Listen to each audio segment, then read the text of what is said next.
नमस्कार मित्रांनो, कमळी मालिकेतील पुढील भाग एकदम धक्कादायक असा महा एपिसोड येणार आहे.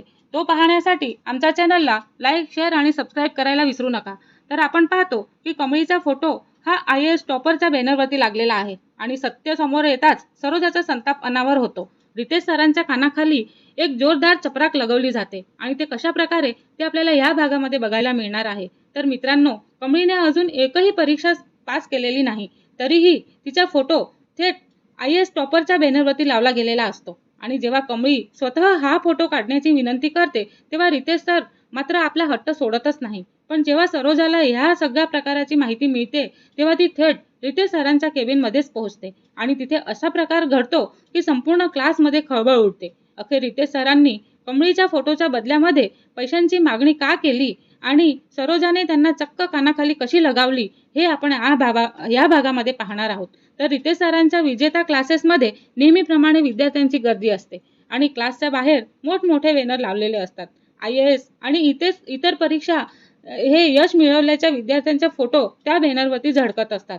पण त्याच बॅनरवरती अचानक कमळीचा फोटो पाहायला मिळतो आणि फोटोच्या खाली तिचे नाव आणि IAS सिलेक्शन असा उल्लेख केलेला असतो. हे दृश्य पाहताच कमळीच्या चेहऱ्यावरती आश्चर्य येतं आणि चिंता स्पष्ट दिसू लागते.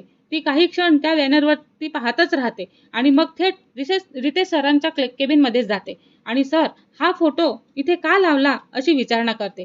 कमळीचा हा प्रश्न ऐकून रितेश सर अगदी सहजपणे म्हणतात, कमळी, यात एवढं काय, तू IAS टॉपर होणारच आहे. मला तुझ्यावरती पूर्ण विश्वास आहे आणि हा बॅनर तुझ्या भविष्यासाठीच आहे ना. कमळी मात्र शांत राहत नाही. ती ठामपणे म्हणते, पण सर, मी अजून परीक्षा पास केलेली नाही. माझा फोटो टॉपवरती आणि बॅनरवरती लावणं हे चुकीचं आहे. तेव्हा उद्या लोकांना सत्य कळलं तर माझी बदनामीच होईल ना. माझ्या मेहनतीवरती प्रश्न उपस्थित होतील. कृपया माझा फोटो काढून टाका. रितेश सर तिला पुन्हा आश्वासन देतात. तू काळजी करू नकोस कमळी, काही दिवसातच तू बॅनरवरती खरा फोटो तुझा दाखवशीलच. पण कमळीला हे मान्य नसतं. ती पुन्हा पुन्हा विनंती करते, मात्र रितेश सर फोटो काढण्यास नकार देतात आणि उलट ते म्हणतात की माझ्यावरती विश्वास ठेव. हा फोटो तुझ्या विरोधात नाही, तुझ्या भविष्यासाठीच आहे. कमळी नाराज होऊन केबिनमधून बाहेर पडते आणि क्लासच्या बाहेर आल्यानंतर तिची अचानक सरोजाशी भेट होते. तेव्हा सरोजा कमळीच्या चेहऱ्यावरती चिंता पाहून म्हणते, काय झालं बाळा, एवढी अस्वस्थ का दिसतेस. तेव्हा कमळी काही क्षण शांत राहते, पण शेवटी तिला सगळं सत्य कळतं आणि म्हणते, आई, रितेश सरांनी माझा फोटो IAS टॉपर म्हणून बॅनरवरती लावलेला आहे, पण मी अजून कोणतीही परीक्षा पास केलेली नाही. मी त्यांना हा फोटो काढायला सांगते पण ते ऐकतच नाहीत. तेव्हा सरोजाच्या चेहऱ्यावरती काळजी उमटते. ती बॅनरकडे पाहते आणि म्हणते, हे योग्य नाही. लोकांनी तुला IAS झालेली मुलगी समजलं आणि नंतर सत्य समोर आलं तर दोष तुझ्यावरच येईल. तुझी मेहनत, तुझं शिक्षण आणि तुझी प्रतिष्ठा याचं काय. तेव्हा कमळी म्हणते, म्हणूनच मला भीती वाटते आई. तेव्हा सरोजा तिचा हात धरते आणि ठाम आवाजात म्हणते, चल माझ्यासोबत. आपण रितेश सरांशी पुन्हा बोलू आणि ह्याच वेळी हा फोटो काढल्याशिवाय आपण इथून जाणारच नाही असं ती म्हणत असते. तेव्हा सरोजा आणि कमळी थेट रितेश सरांच्या केबिनमध्येच पोहोचतात. रितेश सर त्यांना पाहून खुर्चीतून उठतात आणि म्हणतात, सरोजा शांतपणे म्हणते, सर, तुम्ही कमळीचा फोटो बॅनरवरती लावलेला आहे, पण तिने अजून परीक्षा पास केलेली नाही. मग असा खोटा दावा करून तिचा फोटो का लावलात. तेव्हा रितेश सर हसतच म्हणतात, सरोजा ताई, तुम्ही चुकीचा अर्थ घेत आहात. मला कमळीची क्षमता माहिती आहे आणि ती भविष्यात नक्कीच मोठं यश मिळवणारच आहे. सरोजा म्हणते, भविष्य वेगळं आणि वर्तमान वेगळं आहे सर. तेव्हा आज ती विद्यार्थिनी आहे. आज तिचं IAS सिलेक्शन झालेलं नाही. मग लोकांनी चुकीची माहिती देण्याचा अधिकार तुम्हाला कोणी दिला. कमळी ही विनम्रपणे म्हणत असते, सर, माझं तुमच्यावरती खूप प्रेम आहे, आदर आहे, पण कृपया माझा फोटो काढून टाका. मला माझ्या कर्तृत्वाने बॅनरवरती यायचं आहे आणि खोट्या नावाने किंवा खोट्या यशाने नाही. तेव्हा रितेश सर काही क्षण शांत राहतात आणि त्यानंतर त्यांचा चेहरा अचानकच बदलतो आणि ते म्हणतात, ठीक आहे, फोटो काढण्याचा विषय आहे ना, मग त्यासाठी काही खर्च येईल. तेव्हा कमळी आश्चर्याने त्यांच्याकडे पाहते आणि म्हणते, खर्च. सरोजा विचारते, कशाचा खर्च. तेव्हा रितेश सर म्हणतात, थंड आवाजात म्हणत असतात, बॅनर छापलेला आहे ना, जाहिराती केली आहे, सगळं तयार झालेलं आहे आणि फोटो काढायचा असेल तर नुकसान भरपाई द्यावी लागेल. तेव्हा सरोजा म्हणते, किती. तेव्हा रितेश सर एक मोठी रक्कम सांगतात. ती रक्कम ऐकताच कमळी हादरून जाते आणि म्हणते, सर, एवढे पैसे कुठून आणायचे, आम्ही गरीब आहोत. तेव्हा आणि आमची चूक नसतानाही आम्ही पैसे का द्यायचे असं ती म्हणत असते. तेव्हा रितेश सर खुर्चीत मागे रेलून म्हणतात, मग फोटो तसाच राहू द्या ना. तेव्हा तुम्हाला माझ्या अटी मान्य नसतील तर बॅनरचा फोटोही काढला जाणार नाही. तेव्हा हे ऐकताच सरोजाच्या संयमांचा बांधच फुटतो. ती पुढे येते आणि संतापाने म्हणते, तुम्ही कमळीला शिकवण्याचं काम करता तर तिच्या नावाचा वापर करून स्वतःची जाहिरात करता. एका नियम आणि एका निष्पाप मुलीच्या भविष्याशी खेळताना तुम्हाला लाज नाही वाटत?